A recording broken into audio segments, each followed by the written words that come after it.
প্রিয় শিক্ষার্থী, আমাদের এখানে একটা চিত্র দেখানো হয়েছে।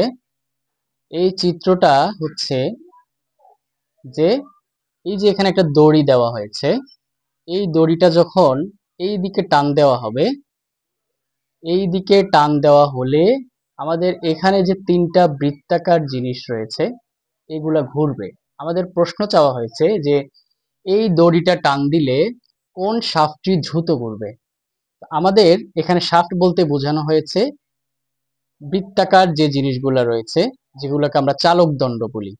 আমাদের এই দড়িটা যখন টান দেওয়া হবে তখন এই চালক দণ্ডগুলো ঘুরবে।